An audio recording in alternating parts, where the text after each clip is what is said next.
Well, hello, and welcome once again to 25 o'clock.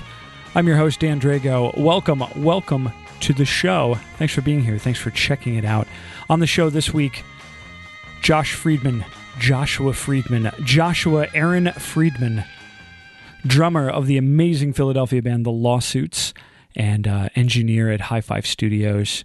He does a lot of things. It was great to talk to him. He was a super fun guy to have down here. Very animated conversation, very fun, very light, very loose. We don't get too deep. You know, it's not that kind of conversation. We don't revealing things about ourselves. But great conversation to have with Josh. And we'll talk more about Josh in just a second here. But first off, welcome to the show. Maybe it's your first time here. Maybe you're a Lawsuits fan and you love Josh. Because how do you not love Josh? He is the thing my eye is drawn to most of the time when the Lawsuits are playing. He's an animate drummer. He's just a super fun-looking guy. He always looks like he's having the most fun in the room of everyone else. We talk about that a little bit on our conversation. But hey, if you're new to the show, if you're checking it out for the first time, go to 25o'clockpod.com. That's our website.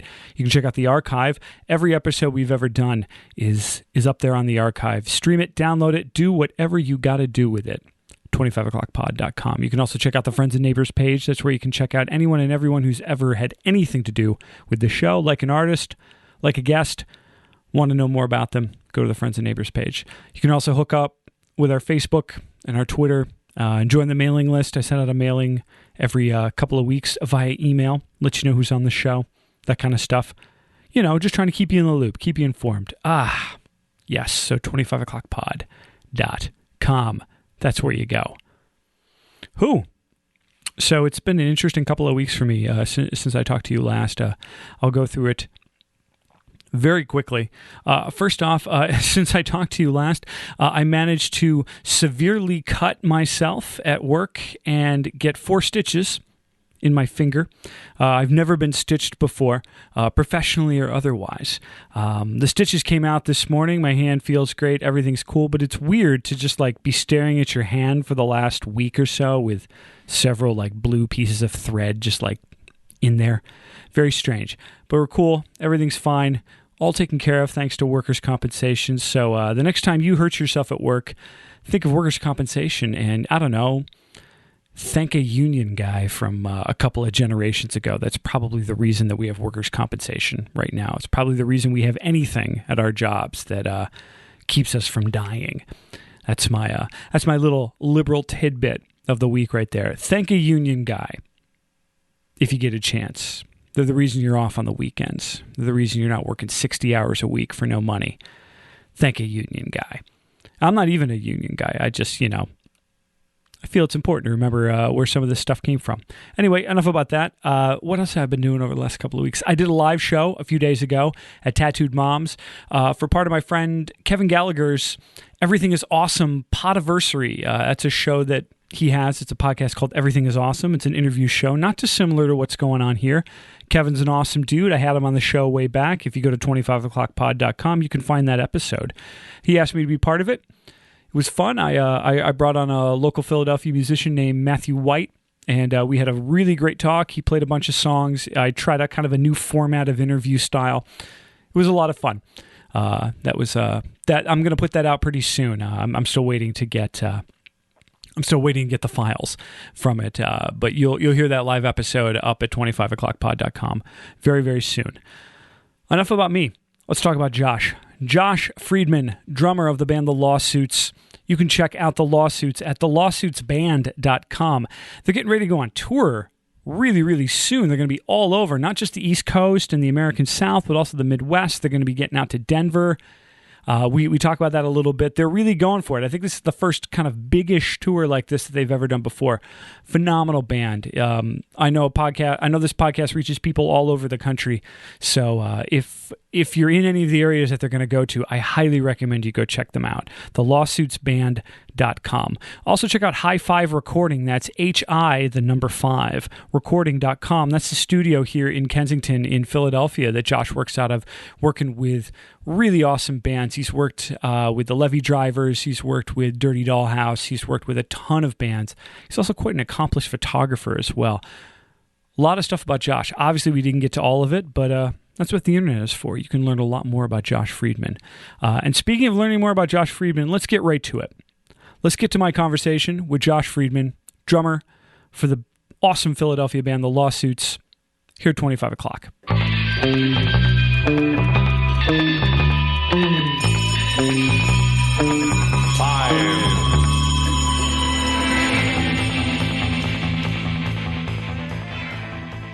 Where is Hi5? It is, I guess technically it's in the new neighborhood of South Kensington. Sure. They just keep making new neighborhoods, but yeah, it's like 5th and Thompson up in that area. Yeah, kind of the warehouse district. Yeah, they're just stuff. like, they're tearing the whole neighborhood down, rebuilding it, and calling it South Kensington now. Is that your place, or do you just work out of Hi5? It's actually this guy, Ben Reisman. I met him very randomly, like 5 years ago at like a friend's family dinner. Yeah, and I had just stopped working at a commercial recording studio. Where did you work before? I worked at Cambridge Sound Studios. With Jim Salomon. And Todd McCoy. That's it. Mm-hmm. Yep. I worked there for a long time, and I left there and I met Ben, and been slowly hanging out with Ben, and we've been putting the final touches on the studio because he's been doing most of the work himself, like building it up. That's the way to do it. Yeah. So so Ben, I imagine, is a little more indie than working out of Cambridge. Yeah. Ben's like a California soul. Okay. So he came to Philly from LA, I believe. Yeah, and he's been in that spot since like 2008, and just been building. It's actually like a compound. It's pretty crazy, actually. That's great. Like multiple rooms and stuff like that. Well, there's actually 2 buildings, and it's like the entire width of the block. And he actually throws events and stuff. Like, we actually just built a really awesome stage, so we started throwing shows there too. Oh, now. Cool. Yeah, that's a very new thing, but I like that. I like when that happens. One of the things that kind of frustrated me about being in a touring band and just being in a band that played regularly at all was that I just really grew to hate like playing in bars. And sometimes it can be great. You get the right place with the right definitely. people, and it's awesome. It's like anywhere else. But I loved playing like that, like art spaces that people put together. Yeah. Someone goes out, buys a few cases of beer, people throwing a couple bucks at the door. Everyone gets paid. Yeah. Everyone gets taken care of. Different vibe. Fine. It's not people not yelling. Yeah. Whatever. It's just like people go to these spaces to actually like watch the music, which is really cool. No one yelling at me, like, why aren't there more people here? It's just like, wow, we're amazed any people are here. Like, hey, can you turn it down? Yeah. We're trying to like talk. And it's like, no, this none isn't of that. what it's for. Yeah. You came to see a band. Yeah. Oh God. It's cool. I don't miss that at all. Yeah. I played in some great clubs, but I can probably count them on my hands. Like, me too. The good bars or clubs, and they are here, and they're here in Philly, and there's great. I mean, Giant Bread is still a great place to play. Totally. Kung Fu's still a great place to play, up and down. I always forget they have that upstairs. Yeah. I dig that upstairs. The upstairs, homie. It's like someone's like living room. Yeah. It's literally a parlor. Like I think they call it the parlor or something. I think it was part of the owner's house at one point. Yeah. Before they were like, why don't we just make another venue? Yeah, and the gorgeous like wood paneled walls. That bar is beautiful. Like kind of situated in the corner. Mm-hmm. Yeah, I was up there last year or 2 years ago for the first time, and I was like, oh, look at this. Yeah, but no, that whole area up there's got great rooms. And there's some down here too. There's everywhere. Milk Boy's still fun to play at too. Yeah, I love Boot and Saddle. Oh yeah. Boot and Saddle's great. What I love about Boot and Saddle is that the varying restrictions that they have in operating that venue actually make it, to me, a much more desirable venue to go to. Yeah. I don't leave there with my head ringing, and I'm walking out that show by like 11:01. Yeah. It's the best. I'm like, I saw 3 bands, I'm going home, I'm going to bed. Have my night. Yep. It's all done. Right on the Broad Street line. Yep. Boom, home. I love it. Yeah. It's great. It's an old man's indie rock club. That's what I say. I say it's an indie rock club for those of us who've aged out of indie rock clubs. If I don't want to listen to something, I just walk out the door and sit at the bar. That's the best. Yeah, it's great. Yeah. So where are you from? I am originally from New York, but over the years I have slowly been trickling down into Pennsylvania. Yeah. Where are you from in New York? I was born in Brooklyn.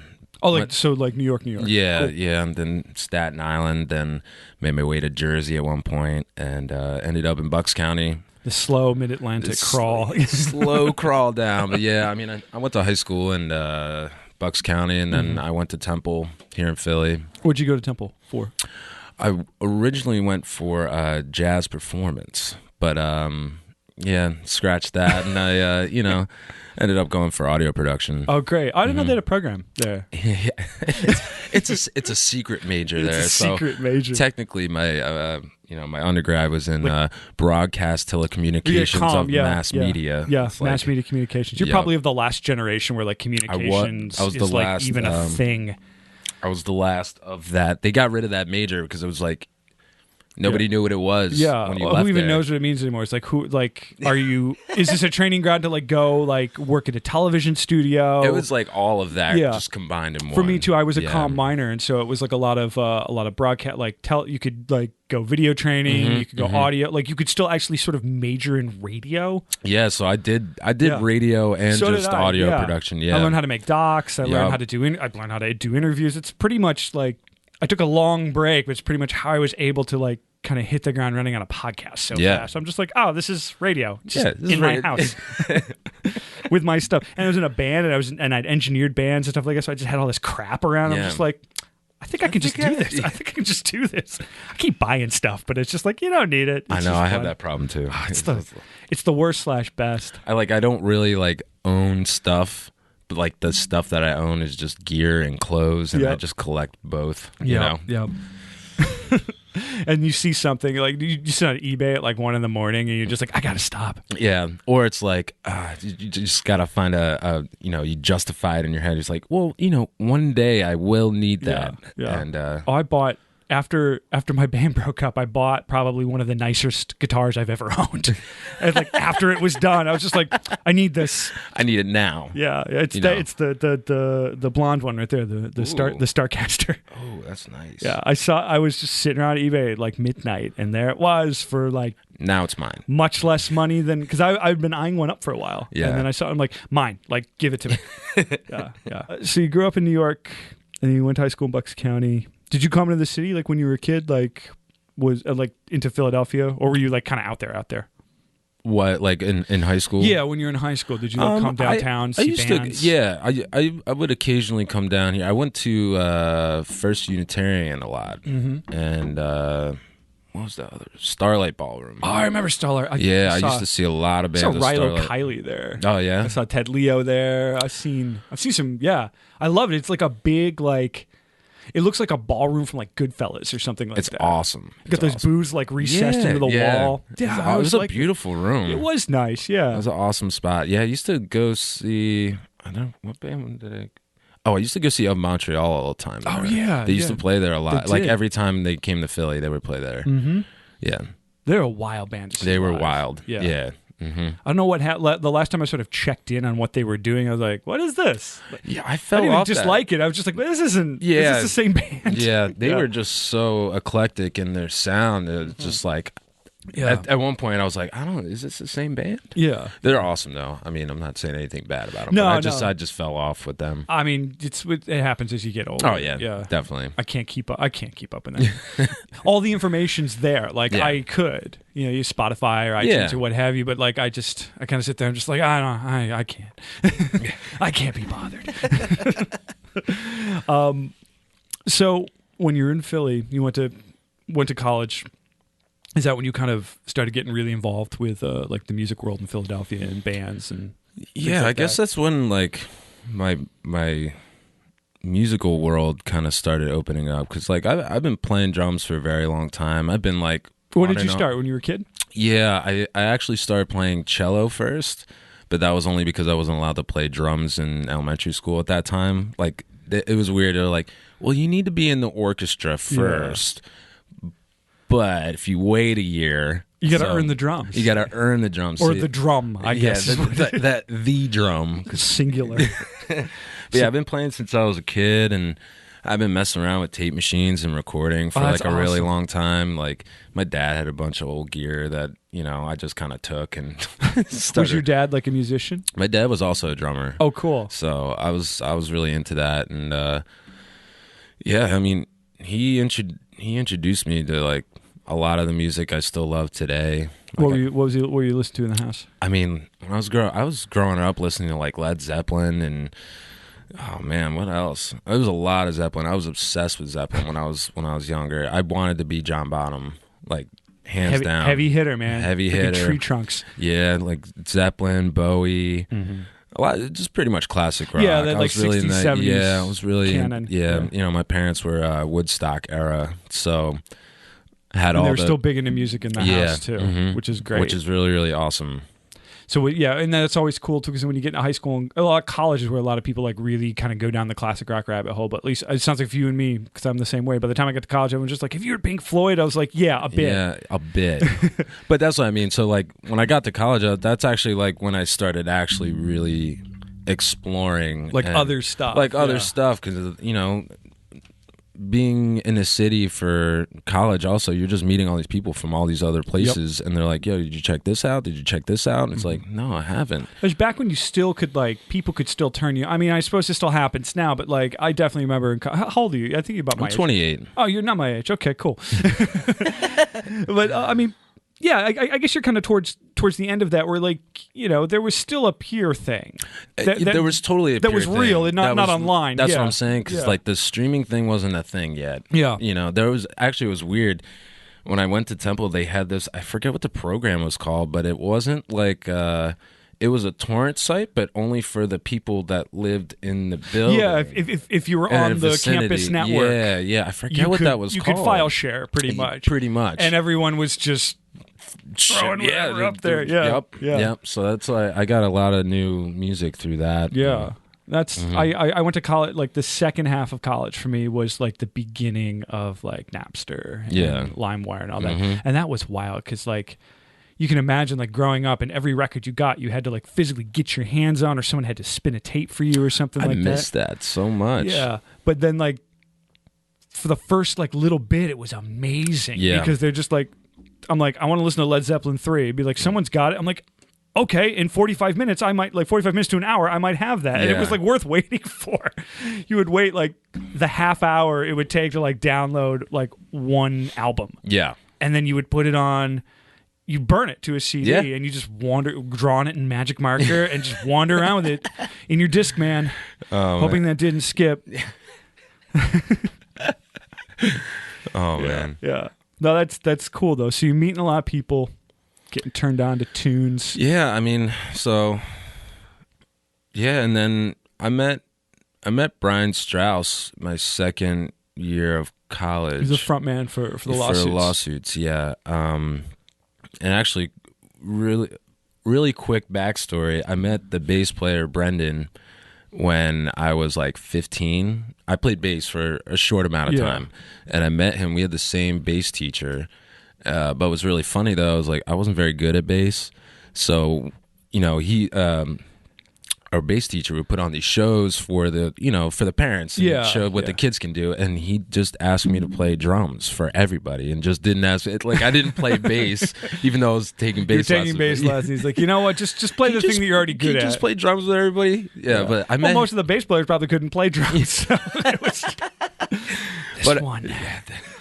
he can do it. But I met him. Yeah, so I met him when I was 15. Didn't talk to him until orientation night at college, and we met up and we're like, I know you. Yeah, and then we were friends, and then a year later I met Brian and we started jamming, and right after we started jamming, I started playing shows with them, and I remember our first show was at the Troc upstairs. Oh yeah, the little lounge, the lounge, the balcony at the Troc, they called it. Yeah, the balcony. Man, I've played that tiny stage. That was the pay to play show. You're like, you need to sell 20 tickets, and it's like, well, Well, I'm not gonna. So now we got to pay for these tickets. Yeah. No, I used to get it. I used to get in arguments with the people up there. Yeah. And in the end, I would just be like, I already played. What are you gonna do? You gonna take it back? They'd be like, you'll gonna never undo it. I remember getting in an argument with some Jersey promoter who was working out of there. I won't use names because I don't know if he's still in the business. But I remember getting an argument with him where he was just like, "We got to pay," and I'm just like, "Well, I'm not gonna." And he was like, "It's like you have to." I'm like, "What are you gonna do? Like call the cops?" Like, yeah, I already played. I'm not giving you $200. Like, it's not happening. Yeah. You can turn me upside down and shake me. Like, there's no money in my You want pocket. this change in my pocket? Because that's what I got. And they used to be like, "You'll never play up here again." I'm like, "Thank you. Can I have that in writing?" Like, you'll never make it in the business. These guys who tried to, if you don't play my gig, you're not going to make it. And even then, early enough, and it sounds like you probably got it too. It's like there are 100 different ways to do what we're doing. Yeah.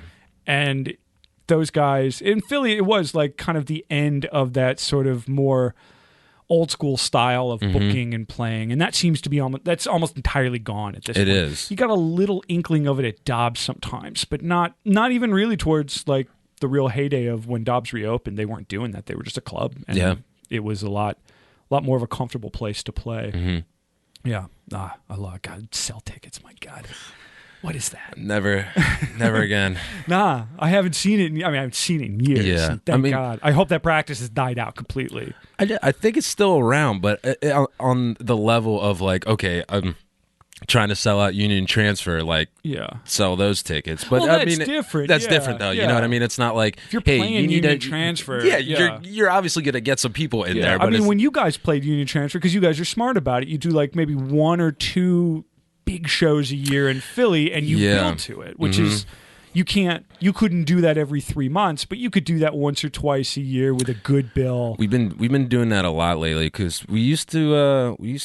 I mean, not that it's a bad thing, but we used to just be playing Philly like almost every week, like every other I remember week, that, whatever. Like, it's great and all. We would sit in my band being like, "Are they playing again?" You guys used to do that. You guys would play a lot, and I'd be sitting there talking to my band, so I'd be like, they got to be careful, like, because we liked you guys. We thought you were a great band. It's just too much. We're just like, they got to be careful. Like, not only like do you overexpose yourself and like clubs won't want to have you, I'm just like, you're going to burn out. You're going to burn out playing, instead of playing to 15 people every week, save it up, and at the end of a couple months, play a banger. 60. Yeah, play like 60 people, which is huge when you're at that level. Like, get 60 people into like the North Star or something like that. Yeah, it's wonderful. Feel like rock stars. So what was like, so you and Brian and what was your bassist name again? Brendan. And then there's Vanessa. Vanessa, and then and your lead guitar player too. We don't have that's Brian now. There's 4 of us. Oh, just 4 of you. Yeah, last time I saw you guys, when I saw you guys at the Foundry, there were 5 of you. We've gone through some lineup changes over the years. Well, when you're around for that long, that's definitely going to happen. So it's just the 4 of you now. It's just the core. Yeah, it started with the 4, now it's back to the 4. So when you first starting out in Philly, where were you guys playing? You know, the Fire. Gotta give a shout out to the Fire. I mean, the Fire. Derek was the man. I love Derek. Gave you some of our first opportunities to put a bill together too, and like see what it took on that end too. People hate on the Fire, but you know, it's like, it's not that it's a rite of passage, but it kind of is, man. It's like that. There was a period I saw great shows there. They have great shows there. Yeah, I remember seeing I used to go see the Fractals there. Oh yeah, Hoots, Hezekiah Jones, like. Everyone, anyone who's ever, so like the people who were successful also went through there at some point or another. It was a great room. It never tried to be anything that it wasn't. It was just... It's very organic. A cool little room in the back, and Cow Muddy and like all those guys. Yeah. So, we played the Fire. There weren't a ton of places to play. Like, so we're talking like, what, probably 2008, 2009, something like that? Yeah. So like the Fire, the Grape Room. Oh, God. Is that even? I don't even know if that's still there anymore. I think it is. Every once in a while, something will pop up. I know the Dawson Street. A lot of that crew will play at a Dawson Street pub, but actually, I don't know if the Grape Room is still around. I don't think it is either. That was another pay-to-play joint, though. They used to try and get you that way. You ever play like Blink and Lincoln or anything like that? Yeah. Like whatever bar they were working out of, that happened to be the Blink and Lincoln. They used to work out of a storefront too. That was just like. Somewhere on that main drag in not even Maniac in Roxborough. Yeah. I remember seeing bands. It was a very narrow storefront room up there. Yeah. We used to play that place. What else? Tritone. You remember that spot? R.I.P. man, R.I.P. R.I.P. I loved that spot. I saw Tommy Stinson play there from the Replacements. Like, really? It was phenomenal. You see metal bands there. Yeah. The worst place for metal bands. It was so loud. What is it now? It's some shishi like gastropub or something bougie. like that. That whole stretch of South Street. They made it all bougie now over there. Like, except for Bob and Barbara's, yeah, which is that's kind of staying true. It's this holdout. I saw like a DIY bill there a couple of weeks ago too. Nick played, so I went out there too, and like I kind of sat at the bar, and I definitely felt my age a little bit, but I was just like, this place is still the place. Yep. I used to see jazz. Yeah, I used to see jazz there and stuff like that. It's still exactly the same. I love it when places like that can sort of survive this like wave of niceness. And you're just like, nope, same scuzzy bar that it always was. We're gonna keep it all dirty and and cheap too. It's still cheap. Oh yeah, definitely. Probably one of the cheapest drinks in place to drink in Center City. Oh yeah, and I almost forgot the M Room. Oh yeah, that's just. Are they still doing shows out of there? No, you know it's really funny. That's probably like my favorite place to go now. The new spot that is it's called restaurant. It's called Costas. Yeah, because it's the same Greek guy who owns it. He made great food. I always look forward to playing the M Room because he would feed us too. Like he'd usually hook us up with like, and it's like someone's Greek mother was in the back like making awesome food. Oh my god, it's so good. But yeah, that spot, good spot now, not back then. You know what? You guys might have just missed it. Like they switched the stage at some point. I remember that. When it was lower and on the other side it was all red. That wasn't bad. That was okay. Cool. Yeah. But when they moved it the other side, made this black plywood crap. Oh my god. It looked like every other crappy bar club you ever played in, and I didn't like it. Yeah. It was too tall too. Mm-hmm. I liked the floor on the other side. You felt a little more connected with everyone. I remember they used to do the like 8 or 9 band bills there. It was like, oh my god. Oh my god. I can barely stand a 4-band. I know. It was funny. I think the last show we ever did there, it was one of those bills, and we were like, all right, what time are we playing? And it's like 10:30, and we're like, awesome. Yeah. Best slot of the night. Good slot, yeah. Good slot. Yeah. And so I forget, there was a bigger band, like touring band that was the quote unquote headliner, and the manager comes up to us and he's like, hey, do you guys want to like headline the show? And we're like, no, we're good. We we're know all what right. that means. Yeah. And he's like, all right, cool. So you guys are headlining the show. And so like we're like, oh my god, all right, cool. So now we gotta wait. Now we gotta wait till 12:30. Everybody already left. You know, we have our 10 friends here. Yeah. And yeah. How is that a good model at all? Yeah, I don't know. I mean, I know they're just trying to bang bands through the door because they'll bring 10 to 20 people a piece, and you play 8 bands, you can get almost 200 people. But it's just numbers. It's just playing a numbers game. Yeah, I'm not. Yeah, I always say I'm like I didn't get into a band to like. I didn't get in a band to support your bar. Like, yeah, exactly. Like give and take. There's going to be some give and take there. We'll help you out, but you got to help us out too. And that's, I mean, saying like I said at the beginning, like that's why I like those DIY venues. I like the non-traditional venue spaces because it's special too. You don't do it every damn night. Yep. So like everyone, it's like a people are there to see it. It feels like a vaudeville show, like putting a show on in the barn or something like that. You know, you build a stage, you get some lights up. Someone's boyfriend works the door, and you're just away you go. There you go. Yep. I love it.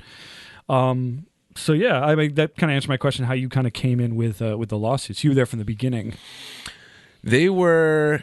Were you guys always called the lawsuits, like from the start? So Brian, Brendan, Vanessa were playing before I joined the band. There were 2 other drummers before me. The band has gone through insane changes over there. I think it's been the lawsuits for like 10 years, but. Yeah. I think before it was called the Lawsuits, Brian had a band called the Mondays. So it evolved from that. But I think Brian was telling me that at one point the band had like 10 people in it. It was like you know, it's the polyphonic spree. Yeah, it was crazy. But yeah. Yeah. So you're kicking around with them, you playing, and that's, I mean, I think that's how I probably came to meet you. Came to meet you just through playing. Yeah. I think by the time you guys were getting even more active, I was starting to not play as much anymore. But I was going out and seeing you guys. I remember you guys playing North Star, Yeah.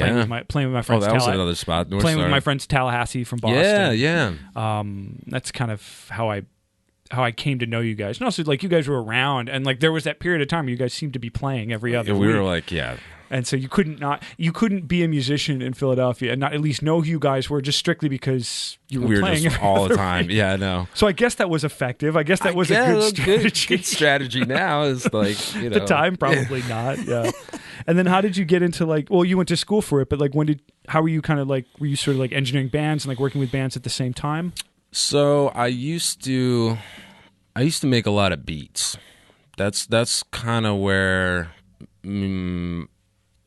I started working with other people. It was like I did a lot of hip hop stuff in college, and my roommate at the time was a rapper, so I used to make him beats, and I used to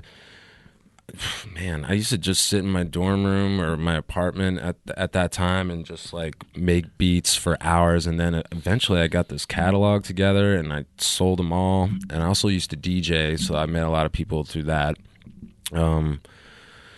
But actually, like, recording bands and stuff, like, I'll say my junior year of college, I started really diving into like multi-tracking and actually really learning about audio engineering. Yeah. Like, I've always messed around with it, always just used my ears, which that's the way to do it. But I never knew like science behind it and all that sort of stuff. What a compressor does. Yeah, all that sort of stuff. So like I really dove into that kind of thing. Yeah. What were some of the first bands you remember like working with when you were in college? Oh man. Just like other guys' projects that other people like that I knew. I was in this reggae band in high school, and like they would come up to the studio at Temple, and like we got to mess around in the studio a bit. That's always fun. Yeah, that was really cool. You get to play with some nice, because you get to play with some nice gear. Play with nice gear, and at that time, you know, I had like a small setup, but like nothing to. I didn't have like a board or like a 8-channel, even just the 8-channel interface. I had like a 2-channel interface, you know. The little M box or something. Oh yeah, like that. Yeah. You couldn't mix unless the M box was also connected to the computer. I hated that because I would want to mix. Like I'd be on a train or something like that. I'd be like, I just want to mix, but you had to like bring the box and like kind of have it under your laptop. Yeah, you end up bringing a studio with you on a bus.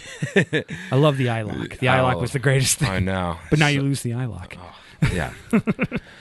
So you're working with like I guess that to me that's always interesting when guys in bands, because they're playing and you get comfortable with playing and you like to play out, and there's always a certain subset that says like, oh well, I also want to make things for other people too. Yeah, well, it's a little bit of both because Brian and I were very similar in the sense that like we had always been messing around with recording. So like when I started playing with the Lawsuits, like, you know, the first record I made with them, like Brian and I did it together, you know what I mean? So that was like the biggest learning curve, I think, that I experienced out the gate, was just like recording drums by myself. And that's a scary one. That's a scary one. I was always scared of drums. Like I could, up to that point, I could do anything else. I could make guitar sound good, make vocal sound good. Drums are hard, man. Yeah, because there's so many. There's a lot of variables, and there's so many different methods of doing it. And especially when you don't know what you're doing, you think like, oh, well, I got to do the method that has like the 8 mics, because you're just like,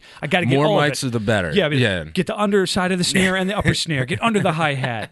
Get the toms individually. Then get the overhead. Then get the room overhead. And like in the end, once I got over, and I imagine you probably did this too, did you kind of get over that and just be like 3 mics, 4 mics? Yeah, 4 mics. We're doing Glenn Johns. Let's do it. Yeah, exactly. Yeah. And if I didn't have 2 to throw over, I'm like doing a mono overhead. Yep. And my argument is always just like, I don't know, man, they recorded Ringo Starr with 2 mics. Like Exactly.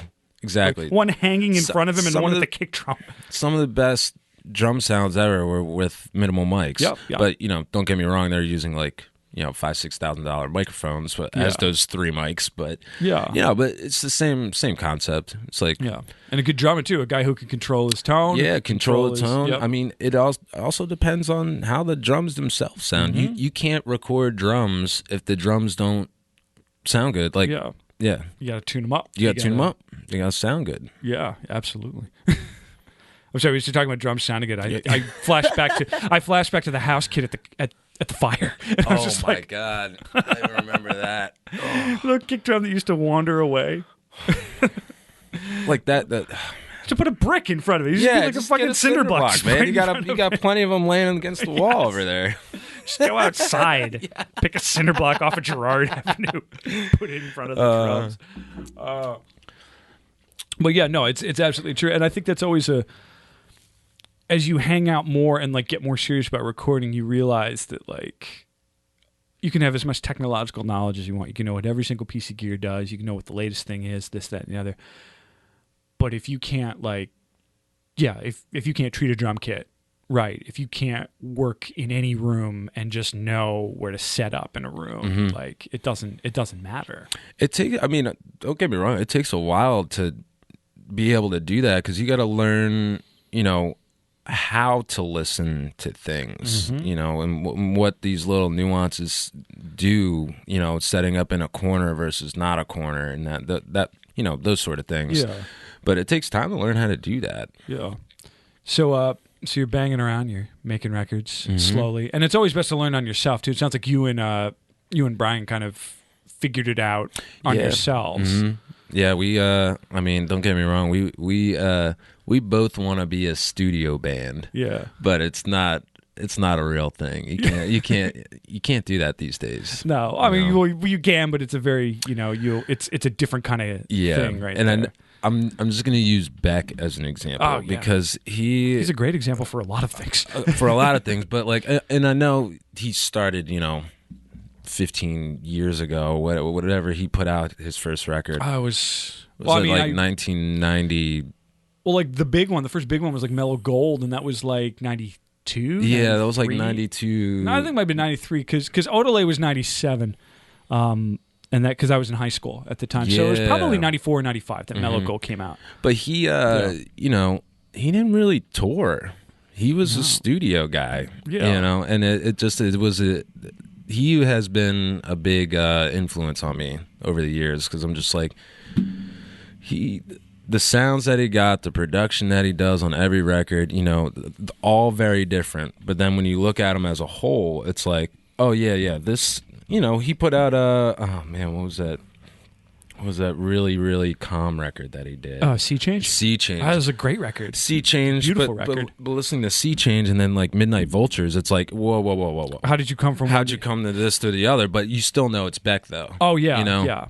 And that's something that I'm like, that's really cool to me. But like Odelay is like this hillbilly hip hop record. I know. Like there's harmonicas, there's banjos, but like then you got hip hop beats behind the whole thing, and he's rapping about like weird like California, like living on the street in California or something like that, and just being like this weird dude. But then like he tried to like bring sex appeal to it, which would like seem laughable, except he just did it in a way that was so great. Just jumping around in a white suit, looked like a used car salesman from the 70s. The Where It's At video is like one of the best videos ever made. That video is so good. Yeah. It's like them and at the same time, like Beastie Boys Ill Communication too. It was just like these guys, like these white guys who came up on equal parts hip hop, having being like, well, we're not going to try and do it like everyone else do. We're going to do it the way that we think of doing it. That's still a huge record. You go back and listen to that record, still now. This record's been out for almost 20 years. Wow. Yeah, I don't like saying that out loud either. Record's been out for like 20 years, and I could go back and listen to it today and probably find like whole things in there that I'd never noticed before. He's so layered. He's such a versatile dude. Yeah, I think that's why I'm like, he's inspired me a lot. It's just like he has no problem just trying something different and then just making it his own. Yeah. So you've worked with a lot of people over the last couple of years, like for making records with them and drumming with them and stuff like that. How do you how do you pick these projects? Do they kind of just fall in your lap, or is it just sort of being part of like the big Philadelphia network of artists where you just kind of run into people? We're still a fairly small town when you think about it. But I think that's why, I really love the Philly community for that. It's very tight-knit, Yeah. And it's a big crowd, but it's tight-knit. Yeah, big crowd, but not tight-knit. a lot of careerism. There's some. I think more now than there used to be, but... Yeah. When I was really trying to like dive in and to do all like playing with people and working on records, like I was just taking gigs left and right just to get in. You get the experience. Get the experience, and then there's people that would come out to see me play to potentially have me drum for them, and it just kind of been building from that. Yeah. Really. I mean, I'm still yes man right now, so I'm just keeping going. Yeah. I'm not saying no to much these days. Mm-hmm. Are you doing it pretty much full time right now? You work in the studio in the day and then kind of... So I have a lot of jobs. Yeah, but it seems it's to all be a thing now. It's all music though, so That's great. I'm like, I made like a full switch like 2 years ago. Was that kind of a scary thing to do when you did it? It was a very scary thing because I was like, I'm either gonna sink or I'm gonna swim, and then I've been swimming. Good stuff. Yeah, it's always a little frightening to take that net away. It is because I worked in the service industry for a really long time. Everybody did. Yeah. And I was cooking works. It works. It was a steady paycheck, but I was cooking, working kitchens, working lines. Yeah, and I'm working late. Working late. I mean, I worked in bars for forever, and I'm kind of clumsy, so I chopped a piece of my thumb off, the same piece, 3 times. And after that 3rd time, I was like, I'm done, man. I can't keep doing this. I shouldn't be doing this. And what's crazy, it grew back all 3 times. Oh yeah, no, which is insane. That is my profession now. It was much like you. I was doing it while I was in a band, and then when I decided to kind of take that focus away, I was just like, I did. It can help sometimes. You just feel like if you like it, I liked it, so I was just like, well, this could be a career now too. And it's not that I didn't like it. What, you like playing drums more? Yeah. Who wouldn't? I like playing guitar more than I like cooking, but I like cooking a lot more now than I think I did when I was. Me too, actually. Yeah. Not just, I like doing it at home, but I like doing it. I like learning new stuff. I like working with good cats who are also into it as well. I don't love the pretensions of whatever the industry is right now, but there are times I work at a place that's pretty high end, and we get some pretty complicated stuff and some pretty high end dishes and all that. And we love it. We can do it. But every once in a while, I'll sit there, I turn to the guys, I'm like, does anyone just want to go make burgers for a living right now? I'm like, I would love nothing more than to just make burgers right now. Just want to make a pizza. Not an artisan flatbread with goat cheese and figs. I'm like, you just want to make a freaking pepperoni pizza? I do. Definitely. Serve it with a salad. Cheap red wine. Done. Done. I love it. I think more and more, I'm just like, I don't care about any of this. It's fine. It's a good skill to have. But it is. And it broadens your horizon, gets you to try stuff and all that. But I'm just like, I just want to make a sandwich. Yeah. Love sandwiches. No, it's the best. So good. I eat too many sandwiches. Do it while you can. I know. I can't eat. I used to eat 2-3 sandwiches a day. And now I'm just like, nope. I'd be like, you already had a sandwich today. You can't have another one. But when you work, so you're working with people, you're just kind of taking projects on as they come, because you've worked with some really cool people, and you seem to have, just from me kind of going through your sort of resume over the last couple of years. There definitely seems to be an aesthetic that you go for, and it's not dissimilar from kind of the aesthetic of the Lawsuits. You definitely seem to lean towards, the folky roots music, Americana, whatever the hell Americana means. Yeah. But that kind of thing, because I saw you work with Levy Drivers and August and Dirty Dollhouse and things like that, and all those are distinct bands, but there's definitely a through line right there. Definitely. I mean, that was kind of like the wheelhouse that I was in for a long time with Lawsuits, and that's kind of where I started working with people too. It was just like Brian and I like to record all the time, so then we started recording with Chelsea and August and Caleb Griffin and all that. I've been lately. I've been broadening out. Yeah. Yeah. What are you working on lately? A lot of stuff. Secrets? No secrets. Well, we're starting a new record, The Lawsuits. I love the last one too. I thought it was it when you're a band for that long, I mean, you've changed your membership and stuff like that, and you can kind of point to not periods of the lawsuits, but you can kind of point to like, well, they're going for a little more for this. When I first met you guys, you were definitely a lot more of a straight ahead like roots rock band. But then you started bringing in the synth. Your last lead guitar player, I thought, really added a very interesting element to the band. And it sounds like you guys are back to the four of you right now. It's just cool to watch a band like that change, but like change in a way that makes sense, where you weren't just doing stuff to just to do it, or doing stuff because oh, this is popular. Like when you guys started bringing in a little bit more of the synthesizer, I never got the feeling like, oh, they're just bringing it in because synths are cool. I'm like, no, that synth has a place in this song, and all about the purpose. You know what I mean? Yeah, we've been really like put stuff down that actually has a purpose, not to just do stuff. You know, not to just make crazy sounds like. Well, we like to do that too, but with a purpose. Kind of. It's got to serve the song. You guys have always seemed like songwriters. Do you guys write together? Or is it mostly Brian and Chelsea, or? It is mostly. Oh, no, I'm sorry. That's not her name. No, Vanessa. Vanessa. Okay. I'm sorry. That's all good. No worries. Name. Yeah, Brian does most of the songwriting. Okay. Yeah. He brings it to you guys though, and you kind of each of you kind of put your piece on it that it is what you do. Like he may come to you with a drum, like I kind of want it to feel like this, but you could be like, well, what if we try this? And he's never actually really done that. He's done demos and he's put like fake beats on it, but like he's never. That's one thing that I really like working with Brian is just like he'll come to the table with like a completed song, but he's like, all right, now I want to hear what you guys want to do on it, which is really, really cool. Like he's writing the song, but then we're coming together and like fine tuning everything. What's the joy of having an ensemble like you, like the lawsuits is that each of you bring. I would say like everyone brings their particular brand of voodoo, and you put it together. And the reason you guys work as a band is because everyone's into and respects what everyone contributes. Exactly. So we're very democratic about everything, and it's pretty. We all try to do everything very equally, which is really, really awesome. And you all have the same goal, which is to make the song as great as you can. Exactly. And if that means you don't play, or if that means you play twice as hard, like it's just whatever works.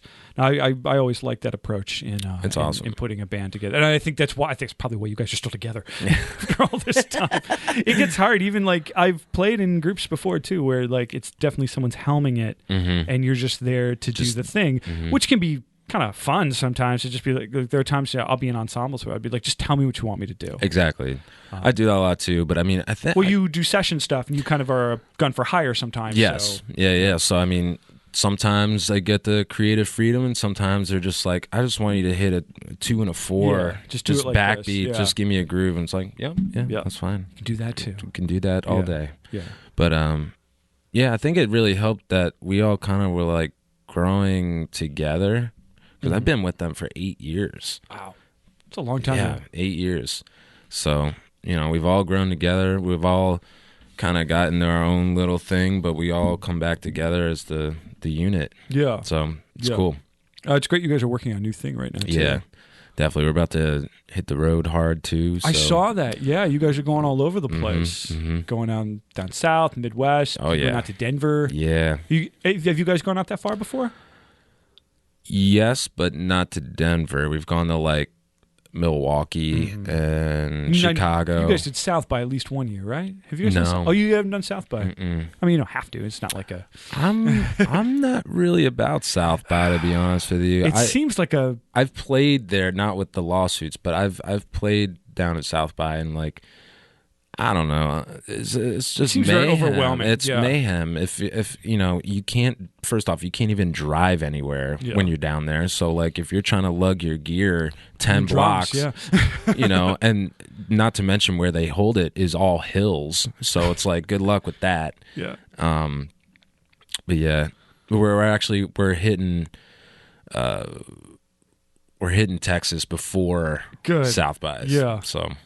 Yeah, I think if you're gonna go see music, like if you're gonna go to South by to see music, it's cool because it's just like, all right, tripping over bands. Yeah. What band do you want to go see? Because there's 100 bands here, but playing is just mayhem and and there's a lot of pressure to like perform as much as possible and be seen and all that. It's like have 3 gigs in one day trying to get around on foot. I'm good with that. I'm good. And I get it. Like it's not a bad thing, but I mean, if you want to go down there and get that exposure, like that's great. That's awesome. But a lot of bands I feel like do it once. Or at least bands that kind of at the level you guys are at, like they do it once and they're like, okay, that was good. That was cool. Let's not do that again. You realize it didn't get you the thing that everyone says it gets you. Yeah, it's like, I mean, it's good. I'm not knocking South by. It's great to play, and it's great to be, and it's great. And from what I understand,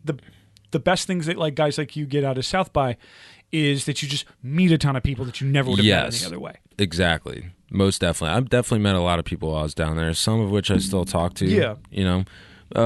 Definitely a good networking experience. Hell of a long way to go to network. Hell of a way. Yeah, I mean, the one time I played it, oh man. Who did you play with when you played down there? I played with Allie Wadsworth. Oh, you know Allie, there. cool. Yeah. I went down there with her and she's great. Phil D'Agostino, Kevin Killen. Oh yeah.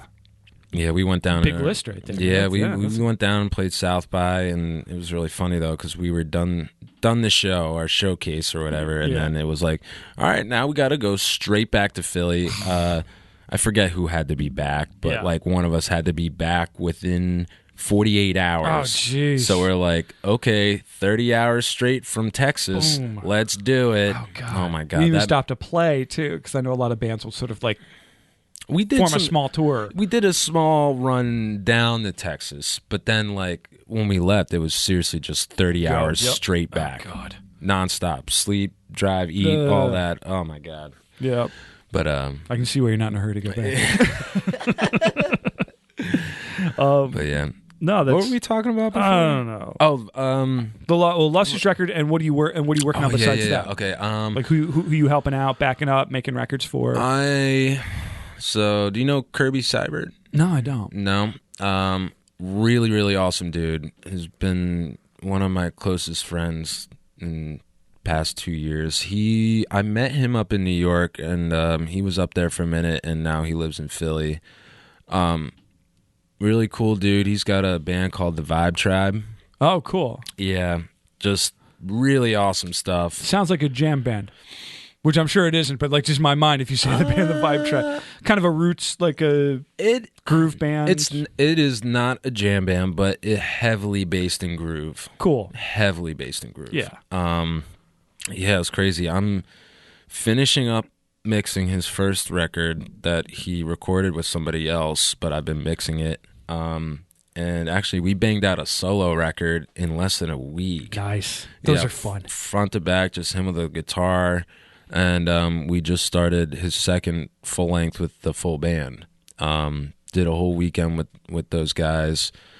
Yeah, it's coming out really awesome already. Doing that. Working with this other band, Loose Leaf. I don't know if you ever heard of them. They've been around for a while. They had a little hiatus, and now they're back at it, playing a lot of shows, and that was actually crazy. Last weekend we did 22 hours in the studio. Oh wow! And like over the course, like 2-3 days, or 2 days, yeah, 2 days, long and days. That was honestly like they're pretty like natural, like they like that natural feel. So we did a lot of live takes and all that. Yeah, all the rhythm tracks were live. Yeah, basically that first day we did all the live takes, got the rhythm tracks, and day 2 we spent 12 hours doing overdubs, and the tracking was done. Oh, great. Yeah. That's always fun. So it wasn't like rushed or anything. It was just we got done what we wanted to get done. That was the pace you were working at. Yeah. We were just cruising. Some bands take a long time. Mm-hmm. They really want to think about it and piece it all together. Mm-hmm. And some bands can just be like, we know what this wants. We know how to make this sound. Mm-hmm. Like, especially bands that play live a lot. Yeah. They can just be like, we're just going to go in and cut the rhythm, and then we might play a little bit because we're in a studio, and it's fun to use the studio as an instrument. Yeah. But yeah, no. I like that. It's awesome. Yeah, just in and out, and it's a whirlwind. You probably feel like you've been run over by a truck. Oh my God! I mean, I was dead after that weekend, but like crazy. It was awesome. Yeah, but then when you go back to mix, you go to listen. It's like, my God, look at everything we got done. We got so much stuff done. Yeah. That was so crazy. Yeah. But yeah, I've been so working on that. I'm working with these two singer-songwriters from Lambertville, New Hope area, Jerry Feast and Justin Pope. Two very awesome guys. Yeah, actually, I'm just about done working with Jerry. I go to Jerry's house. He lives in this little Hobbit apartment in New Hope, which is it's awesome. It's really, really cool. Is that like I say underground? Hobbit. I say Hobbit because it's like. Is he very small? No, but it's so like on the street, you're like, oh, this is a beautiful little building, and then you go down these stairs that are like right next to the canal, and then he's got this little like wooden door. Oh, that's very Dutch right there. Yeah, like, yeah. Those like if I know if you've ever been over in the Netherlands, I know exactly when you what you're walk talking along about. the canals, especially in the smaller towns. Yep.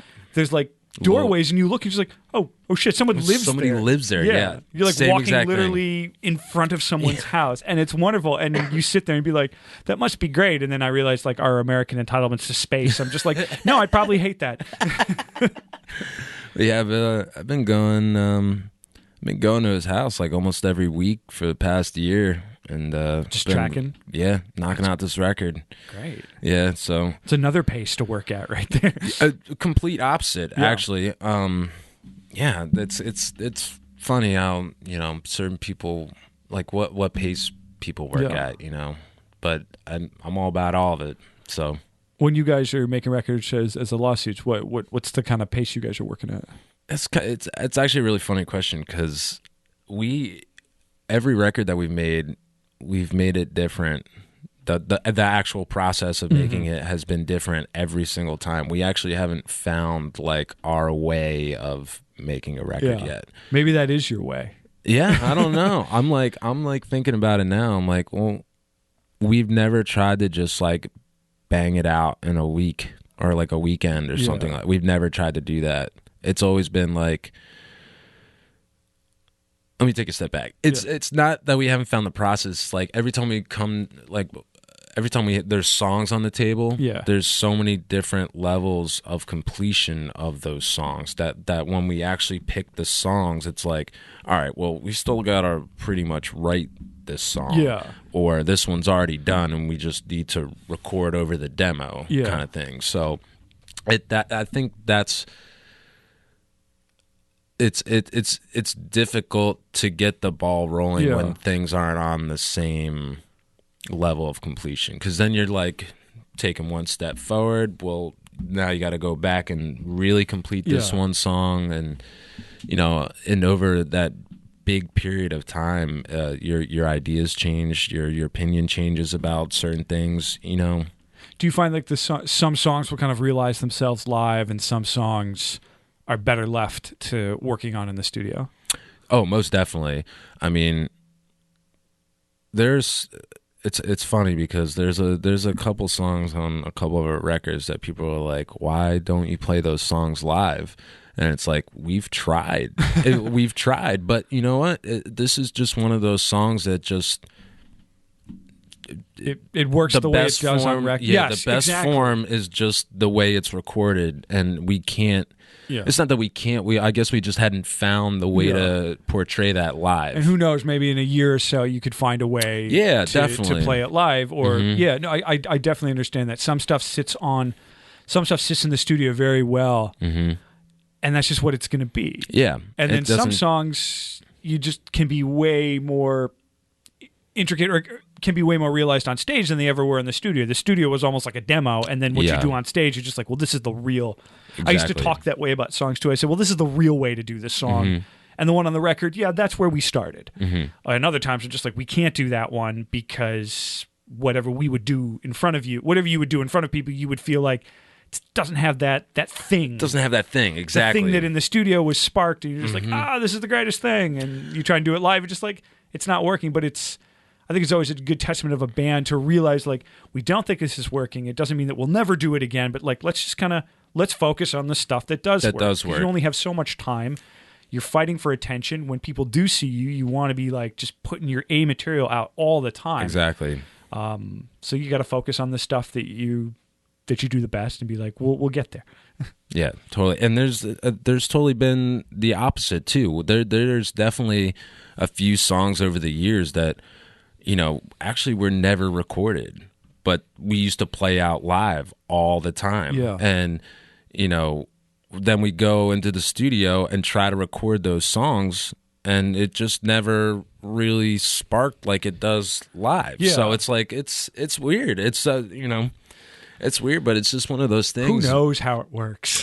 Yeah, right. Or why, or when. Yeah. I know that one very well. It's just the correct order of the stars aligning in a way to like, it clicks with everyone in the right way at the right time, so everyone can go in and do it. And sometimes that happens on stage, and sometimes it happens in the room when the clock's ticking. So it's a joy of art, man. Oh yeah, trial and error. I mean, that's yeah.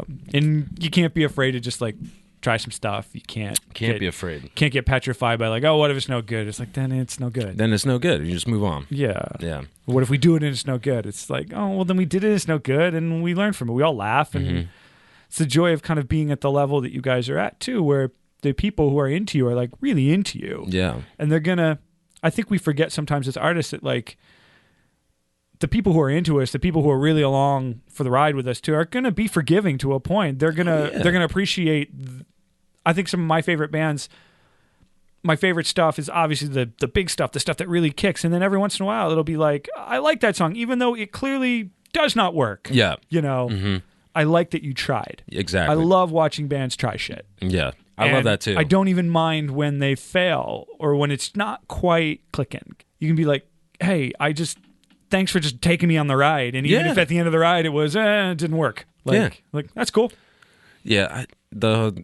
Can't be afraid to fail. Yeah. Can't. Because, it's going to happen. It's going to happen. So you better just learn to accept it. Might as well just do it out in the open. Exactly. I always say that. Just do it big and loud. Yeah. If you're going to screw up, do it huge. Exactly. Make it a fun failure. Yeah. Screw up so large that people... Sometimes if you screw up so large, people think it was intentional. Like, that was great. And you just be like, yeah, sure.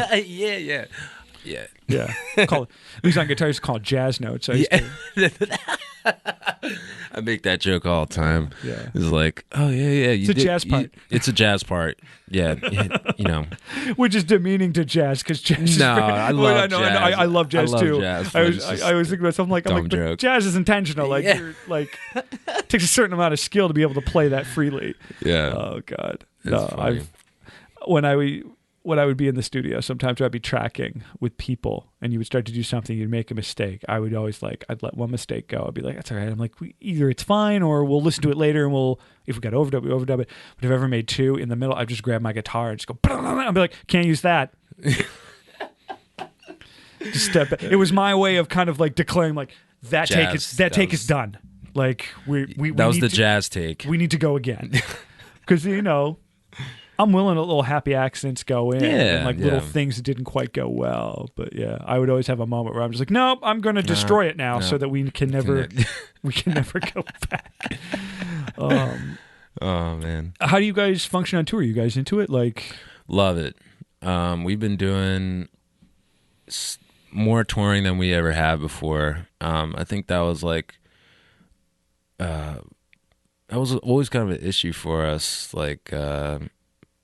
We just didn't go out enough, and that kind of goes back to we were playing Philly so much for a while that it was just we weren't really doing anything outside of Philly. So but last year we just got a booking agent, so now that headache is gone. Yeah, and that could be nice. Oh my, it's great because now we're just put us on the road. Yeah, just tell us where. Tell me where to go. Tell me where to be. Yep. Tell me where to be. Yeah. So hopefully people come. Yeah. Yeah, I mean, so that obviously that's a building process because now we're going to places that we never go to. Yeah. So it's all new. It's like breaking out of that sort of Northeast thing. So you can be a band and you can play your New York and your Boston and all your DC and Philly. Yep. That's the joy about being in this part of the country is that all those things are pretty close, short, pretty close together. Yeah. But then once you start going west, man, the distance between cities is so much larger. You go to Denver and you're just like, wow, I am 8 hours from anything. Yeah, any other city. You do Denver, you do Boulder, and then you're just we're in the middle of nowhere. Right. Yep. But yeah, I mean, we love touring, and we love traveling together. We have a great time on the road together. We have so much fun. It's good. It's good. You guys really, all have like a good like people relationship. Yeah, no, we're like a family. Yeah. Seriously, it's great. I mean, we're a goofy bunch, and I think you definitely get that way on the road. Yeah, even more so. Like I don't know, we have a pretty weird sense of humor, but it's always fun, man. It's always fun. It's always a good time. And you find like it goes over well when you're out there. People are into it. When there are people out. Well, yeah. I mean, don't get me wrong. There's definitely those gigs where there's no people, but then there's other ones like we opened up for Tall Heights in Chicago, and that was the end of one of our last tours that we did, and that was probably the best way to end a tour. It was like a sold out show, but then we played in I don't even know, we were in like some weird town in West Virginia and 0 people. So hit or miss, man. It's hit or miss, but you got to keep doing it, and that's the whole thing about like not being afraid to fail. Because those are fails right there, where it's like we spent all this time getting here, like I don't know, whatever, it's a Monday or Tuesday, nobody's out, and then like the bartender's like, are you guys done yet? And it's like, all right, man, like we'll get out, don't worry about it. Don't worry. Yeah, it's like it's fine. Yeah, it's fine. No, I've definitely been there. I definitely know that. But it does make the times when it is going well. When you do, you play a Chicago, show, and it's the best ever. It was the best. That was great. So it's all over the place, but we still have a good time. It's good going out on the road with bands too, and or new bands, making friends, and all that. We do a lot of like solo touring, like just going out with us, but we get like some support slots here and there. I mean, the goal right now is to get on a tour as a support band for a bigger band. So we'll see. It's the dream. Yeah, that's the dream right there. Someone take us on the road. Someone take us on the road, so that like later people can be like, I saw the lawsuits open up for blah blah blah. Yeah. Because I'm sure you can think about it too, of all the shows you've seen. There's like a ton of bands that you can remember, like, I saw them open. Like, and it's fun too. Like, I always think when I was a teenager and I saw Fugazi, and Blonde Redhead opened up for them on their first tour, one of their first tours in the States ever. And that can cement like a love for a band. Like, I continued to kind of follow them throughout the Fugazi broke up and all that, but Blonde Redhead was still a band, and I'm like, they'll always have like a special place for me. I'm like, I saw them. Like, it's formative too. Anything you see when you're 17 is pretty formative. But like, they were nice. I bought a record from them, like, personally. Like, they signed it. Like, they were very, very nice people. And like, so I still think, I'm like, they, for whatever we think they are now, whatever level you think any band is now, at some point they were selling records one at a time out of a suitcase to somebody. Totally. And if you got that record at that right time, so you're out there, you guys selling records out of a suitcase, and hopefully you're putting them in the hands of people who really dig it. Yeah. I mean, I think we just ran out of our vinyls, which is crazy. We had way too many when we got them. That's always the way. We got like 500 or something. Go on the back of my basement right there. There's Way Home records back there. That, like, I'm just like, I got to just start handing them out to like everyone. But here, take one. I already have one. Take it again. Another one. Well, you guys are doing it, man. Doing it. And it's been fun to, at least for me, it's been fun to kind of watch you guys do it over all this time, from like seeing you guys play at Milk Boy or the North Star and all that, and like you guys are going out there longer, you're playing better. Last time I saw you guys at the Foundry with Former Bell. Oh yeah. I took pictures for that. Yeah, some very interesting. You are a very photogenic drummer. I just have the best time. Yeah, you're having a great time. Where they position you too, like in the band, like you're not obscured. Some drummers would be obscured. I think also your particular kit decisions as well. You've got a little bit. Everything's a little lower. We can see you. I sit ridiculously high for a drummer, and you're a tall dude too. Yeah, so. It was funny. I was I whenever I see anybody sit behind my drum kit, I'm like, do I look like that? And it's not because that person is goofy looking, but it's like, wow, you're up there. I'm like, do I do I really look like that? Because it looks like I'm standing above the drum set.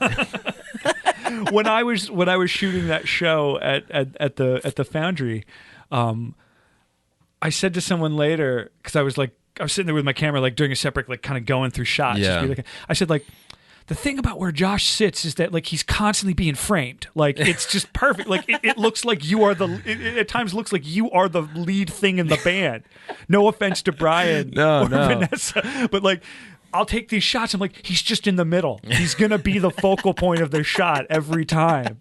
So, I mean, and that's like, sometimes it's really hard to get drummers in shots. Yeah. And you're a photographer too. So like, you've probably shot your share of bands. Yeah, you know, definitely. Some drummers it's hard. And some of them hide behind the kit. Some of them are right out there. You are an out in the open drummer. I like to be out in the, because like, man, it's just funny too how we've grown via, our live presence also, because back in the day, like, I was just no emotion, just playing, and Brian was the Bob Dylan, just standing there, and like, we've just been growing that way too, and like, we just mess with each other on stage. Like, we just having fun. Yeah, you guys are definitely having fun on stage. And that's the whole thing. Is like, there's so many bands, and I'm not knocking any bands right now, but there's a lot of bands. When you go see a show, you're seeing a show. Yeah. I don't. You're playing this music that is in one shape or another going to invoke some kind of emotion, and if you're the one that's giving that emotion, and you're not portraying any emotion yourself, it's like a little underwhelming. Yeah. You know what I mean? Make it a show. Yeah. Make it a show. It's people came to watch and listen, you know? No. In my old band, my frontman James, he was a very animate guy. He was all over the place. And we were all animate too, but in different ways. Yeah. Yeah. Are you familiar with the Canadian band, The Tragically Hip? Yep. Their frontman, and they're done now, but in their heyday, he was something to see. Yeah. Running around. Wild.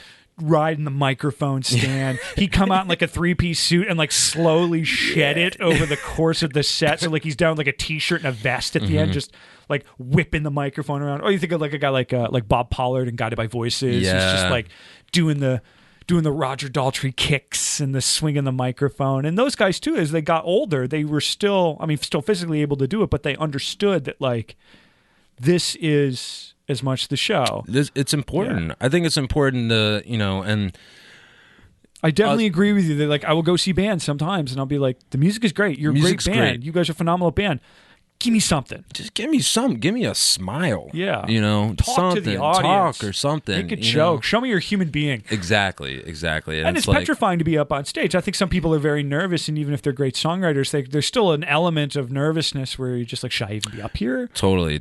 And I mean, I don't really have a place to say it because I get to hide behind a drum set, and so I know it's not the easiest thing. No.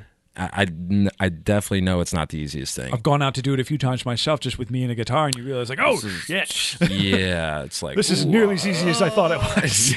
Because when you're in a band, you're just like, I got this. I know how to be on stage, and then you go up by yourself, you're just like whoa, shit. There's nothing else. Nobody else is. No one else is here. Where's me? Oh wait, I'm me.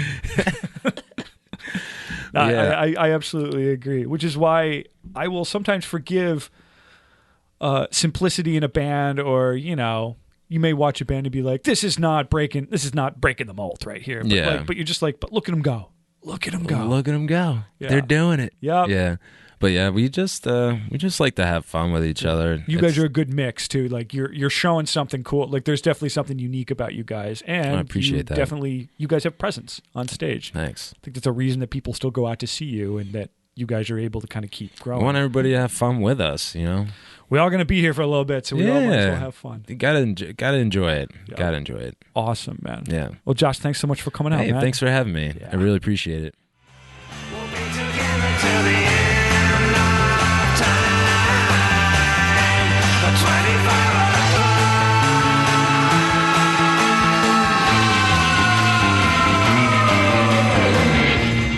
Well, Well, that's it. That's the show for this week. Thanks so much for hanging out. Huge thanks to Joshua Aaron Friedman, for being on the show, for talking about all that stuff. I was glad to get to know him. I'd always been a fan of the lawsuits. They were really coming into their own about the time that I was sort of not coming into my own, where I was sort of getting out of the live music game. But I always had a lot of respect for them, and I still have a lot of respect for them. They're a phenomenal band. And like I said, go to thelawsuitsband.com. They're getting ready to do a big tour February into March. They're going to be going all over East Coast, South, Midwest, other places. I'm not as versed in their tours. They probably are right now. Anyway, go to thelawsuitsband.com. Get all that information.